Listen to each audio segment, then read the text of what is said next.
નમસ્કાર વાલા વિદ્યાર્થી મિત્રો, કેમ છો? મજામાં જ? આજે આપણે જોવાના છીએ ગણિત પ્રેક્ટિસ વર્ક સ્ટાન્ડર્ડ, બરાબર. તેમાં પાઠ નંબર 1 વાસ્તવિક સંખ્યાઓનો સ્વાધ્યાય 1 નો ક્વેશ્ચન નંબર 13 અને 14 આ વિડીયોમાં જોવાના છીએ મિત્રો. આપણે આ પાઠ નંબર 1 નો છેલ્લો ટોપિક છે જે પ્રેક્ટિસ વર્કનો છે તે. ત્યાર પછી આપણે સ્વાધ્યાય એટલે કે પાઠ નંબર 2 નો સ્વાધ્યાય 2.1 સંપૂર્ણ જોઈ લઈશું મિત્રો. તો ચાલો આજે આપણે વિડીયોને શાંતિપૂર્વક નિહાળીએ મિત્રો. તો ક્વેશ્ચન નંબર 13 છે કે નીચે દરેક પ્રશ્નોના એક શબ્દ અથવા સંખ્યા અથવા વાક્યમાં જવાબ આપવાના છે. પહેલું છે 91 અને 143નો ગુસા કેટલો થાય? તો 91 એટલે 13 7 91, 7 ગુણ્યા 13, અને 143 11 ગુણ્યા 13, બરાબર મિત્રો. હવે આનો ગુસા કેટલો થાય મિત્રો? તો અહીંયા જોઈ શકો છો તમે 13 થાય. કેટલો થાય મિત્રો? 13 થાય. ખબર પડી ગઈ મિત્રો? તો પણ હું જવાબ ચેક કરી લઉં એક જ મિનિટ મિત્રો. એટલો જ થાય છે. જો કે જવાબ તો 100% સાચું જ છે, બરાબર મિત્રો. આગળ આપણે જોઈશું. હવે આપણે 72 અને 225નો લસા કેટલો થાય?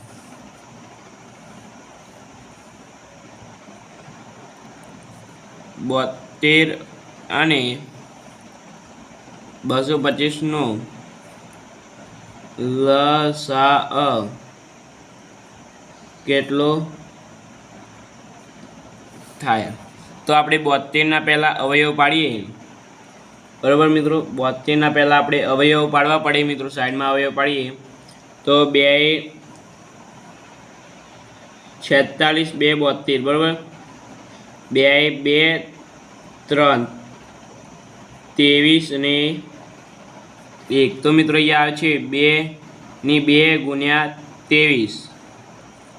225ના કેટલા થાય? 225ના 5 6 7 8 9 3 ચાલશે. 3 7 21, 3 5 75 ગુણ્યા 3 કરીએ તો 225. 7 8 9 10 11 12, હજુ પણ 3 ચાલશે. 3 2 6 વધી 1 3 5 15. હવે 5 ચાલશે. 5 5 25, 5 1 5. તો 3ની 2 ગુણ્યા 5ની 2. મિત્રો આ બધાનો આપણે લેવું પડશે લસા. જોઈએ લસા 72 અને 225, બરાબર મિત્રો. લસા 72 અને 225નો 2 ની 2 3 ની 2 ગુણ્યા 5 ની 2 ગુણ્યા 23. 2 ની 2 એટલે 4, 25 ગુણ્યા 23. 9 4 36. 36 ગુણ્યા 25 ગુણ્યા 23 કરશું મિત્રો તો તમારે કેટલો? 1800 જવાબ આવશે મિત્રો. કરી જોજો. હું તો કરી લીધો. તમારે ટાઈમ આવે તમે મારી શકો છો, બરાબર. ત્યારબાદ 3 નંબર જોઈએ. 3 નંબરની રકમ છે 96 અને 160. બંનેને નિશેષ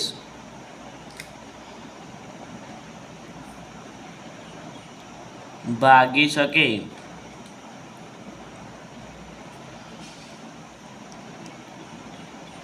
તેવી મોટામાં મોટી સંખ્યા શોધો. મિત્રો અહીંયા મોટામાં મોટી સંખ્યા કીધી છે એટલે આપણે આનું શું શોધવાનું હશે મિત્રો? ખબર છે તમને? મોટામાં મોટી સંખ્યા આપેલ છે એટલે મિત્રો આનો આપણે લસા શોધીશું કે ગુસા? તો આનો આપણે લસા શોધીશું મિત્રો, કારણ કે મોટામાં મોટી છે એટલે, બરાબર. તો જોઈએ આપણે 96 એટલે 2 8 8 4 2 8 ચોગુ ચોગુ 16 ના મિત્રો 8 2 48 આવશે 2 2 અને 4 2 2 2 1 અને 2 2 6 2 3 3 1 બરાબર। એટલે અહીંયા 96ના અવયવ પડ્યા છે 1 3 4 5 2 ની 5 ગુણ્યા 3 અને 160ના પણ અવયવ પડ્યા છે 2 80 2 40 2 20 2 10 2 5 અને 5 એકા 5 એટલે કે જુઓ મિત્રો 2 2 4 4 2 8 1 2 3 4 5 2 ની 5 ગુણ્યા 5 બરાબર। આ 160ના લસામાં શું લેવાનું હોય? લસામાં લસા 2 ની 5 ના મિત્રો અહીંયા આપણે ગુસા શોધવો પડશે બરાબર મિત્રો। લઘુત્તમ ગુસા શોધવો પડશે કારણ કે આ મિત્રો લસામાં આવી જશે બરાબર। એટલે મોટામાં નિશેષ ભાગી શકાય એટલે તો લસા તો ના આવે ને અહીંયા મોટામાં મોટી કીધી હોય તો હા લસા આવે પરંતુ અહીંયા ભાગી શકાય તેવું છે એટલે ગુસા આવશે 2 ની 5 એટલે કેટલો જવાબ આવશે? 32 બરાબર મિત્રો। ખબર પડી ગઈ? અહીંયા મોટામાં મોટી કીધી છે એટલે તો લસા આવે પરંતુ ભાગી શકે એવી છે એટલે 32 એટલે ગુસા આવશે મિત્રો બરાબર। ત્યારબાદ આપણે આનો ચોથો જોઈએ તો એક જ મિનિટ મિત્રો। 4 નંબરની રકમ છે કે 52 અને 117 બંને વડે વિભાજ્ય હોય તેવી નાનામાં નાની સંખ્યા શોધો। મિત્રો જોઈશું આપણે 52 અને 147 બંને વડે વિભાજ્ય હોય તેવી નાનામાં નાની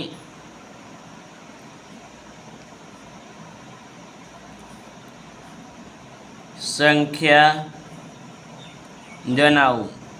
મિત્રો પહેલાં આગળમાં ભૂલ થઈ છે। જો મિત્રો તમને એક વાત કહું કે ક્યારે લસા શોધો અને ક્યારે ગુસા, આવો દાખલો હોય ત્યારે તમને થતું હશે કે સર આ તો અમને ખબર જ નથી પડતી શું કરવું। તો મિત્રો એના માટે મારી પાસે એક સૂત્ર છે, કાયમ માટે યાદ રાખજો બરાબર મિત્રો। એક જ મિનિટ। તો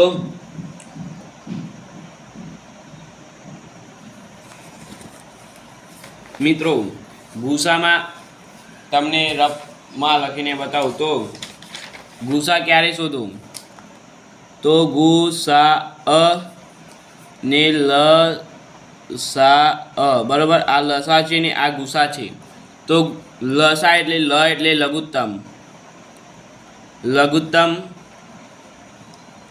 લઘુત્તમ બરાબર।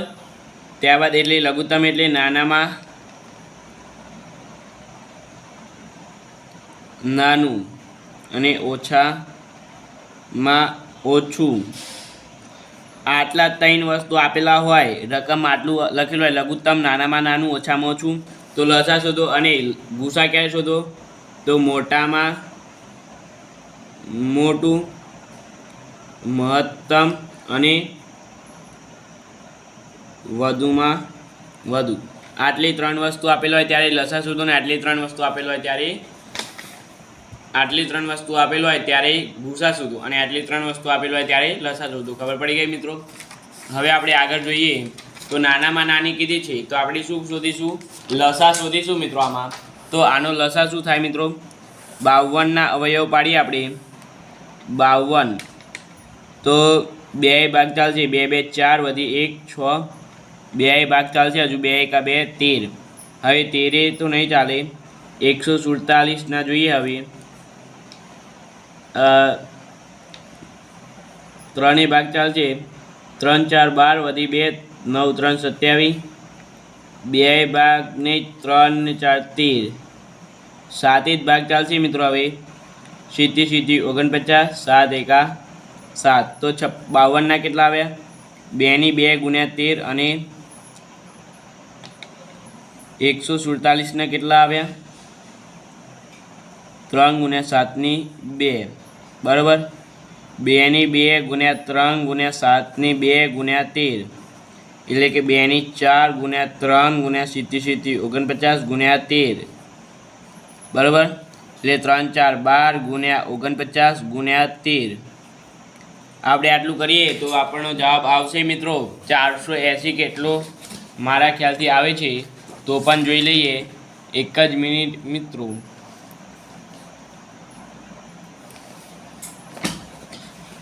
$468, બરાબર મિત્રો. તમે જોઈ શકો છો, કેલ્ક્યુલેટ કરી શકો છો. ખોટો હોય જવાબ તો મને નીચે કમેન્ટ કરી શકો છો. ત્યારબાદ છે 35 અને 22નો ગુસા કેટલો થાય? 35 અને 22નો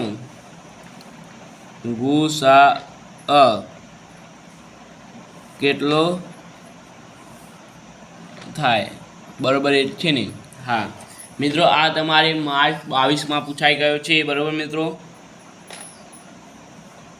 માર્ચ 22માં તમારે આ પૂછાઈ ગયો છે મિત્રો. આઈએમપી દાખલો છે, પૂછાઈ શકે છે. 35 અને 22નો ગુસા કેટલો થાય? 35 એટલે 5 ગુણ્યા 7 અને 22 એટલે 2 ગુણ્યા 11, બરાબર. નો ગુસા કેટલો થાય? તો એ મિત્રો કંઈ સામાન નથી આ બંનેમાં. તો ગુસા બરાબર ગુસા 35 22નો કેટલો થાય? 1 થાય મિત્રો, બરાબર. કંઈ પણ ના હોય ત્યારે 1 લખી દેવાનો ગુસામાં સમાન. તે જ રીતે હવે આપણે ક્વેશ્ચન નંબર 14 જોઈએ તો તેની રકમ શું કીધેલી છે? નીચેના વિધાન ખરા છે કે ખોટા તે જણાવવાનું છે. તો લખીએ, નીચેના વિધાન ખરા છે કે ખોટા તે જણાવો, બરાબર. તેમાં પહેલું છે કે 32 અને 81નો ગુસા 1 થાય. 32 અને 81નો ગુસા બરાબર 1 થાય. તો મિત્રો આપણે 32ના આપણે પહેલાં અવયવ પાડીશું. 32 એટલે 2, 2 એકા 2 વધી 2 6 2 12, 2 8 2 4 2 2 1, તો 2 ની 5 ઘાત, બરાબર. 81ના અવયવ પાડીએ તો 3 2 6 વધી 2 3 7 21, 3 9 3 3 3 1, બરાબર. એટલે કે 81, એટલે 3 ની 4 ઘાત. તો અહીંયા ગુસા 1 કહે છે મિત્રો. તો બોલો મિત્રો, આ સાચો છે કે ખોટો છે? તો મારા ખ્યાલથી તો સાચો જ છે, કારણ કે મિત્રો આના ગુસા તો 1 થાય, લસા હોય, લસા 1 થાય તો ખોટો હોય. માટે જવાબ આવશે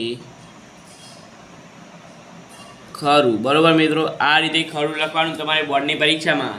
મિત્રો તમે આ રીતે કરીને આવશો તો આ ચાલશે નહીં. ખાલી ખરું નહીં કરવાનું, આવું લખી બોર્ડની પરીક્ષામાં તમારે ખરું પણ કરવું પડશે, બરાબર. ત્યાર પછી જોઈએ બીજો છે કે √2 -√3 અને બીજા કૌંસમાં √3 + √2 એ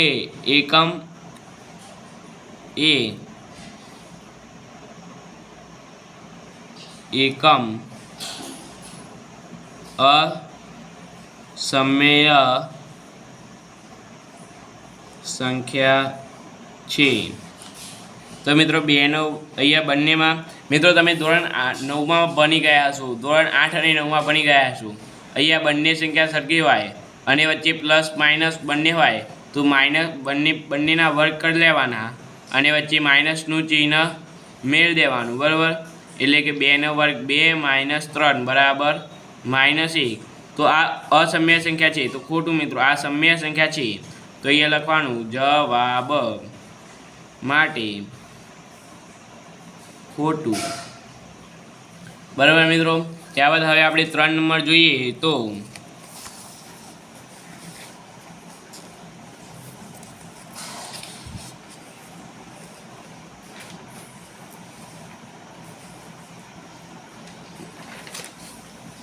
અહીંયા 3 નંબર શું કહે છે? એક જ મિનિટ મિત્રો, આ પ્રેક્ટિસ વર્ક 2 ધન પૂર્ણાંક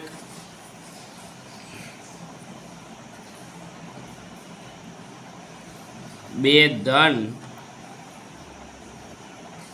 પૂર્ણાંકો A અને B માટે ગુસાઅ AB બરાબર ગુસાઅ AB ગુણ્યા લસાઅ A અને B બરાબર A ગુણ્યા B. તો મિત્રો આ વિધાન સાચું છે કે ખોટું? તો અહીંયા ડાયરેક્ટ જ જવાબ આવશે. જવાબ મિત્રો આ વિધાન તમને હું થિયરીમાં આ જ વિધાન તમને 2 કે 3 વાર કીધું હતું કે આ તમારી પરીક્ષામાં આ રીતે બોર્ડની પરીક્ષામાં પૂછાઈ શકે છે. બરાબર મિત્રો. તો મિત્રો તમને કીધું હતું યાદ રાખજો, આ વિધાન બોર્ડની પરીક્ષામાં પૂછાઈ શકે છે. તો આ વિધાન સાચું છે એટલે ખરું આવશે. બરાબર મિત્રો, ખબર પડી ગઈ. તો મિત્રો આજે આપણે ક્વેશ્ચન નંબર 13 અને 14 સાથે પાઠ 1નું પૂર્ણ રીતે જાહેર કરીએ છીએ. બરાબર. આ પાઠ અત્યારે પૂરો થઈ ગયો છે તે રીતે આપણે જાહેર કરીએ છીએ. તો મિત્રો વિડીયો ગમે હોય તો લાઈક, શેર અને સબસ્ક્રાઈબ કરવાનું ભૂલતા નહીં. વિડીયો જોવા બદલ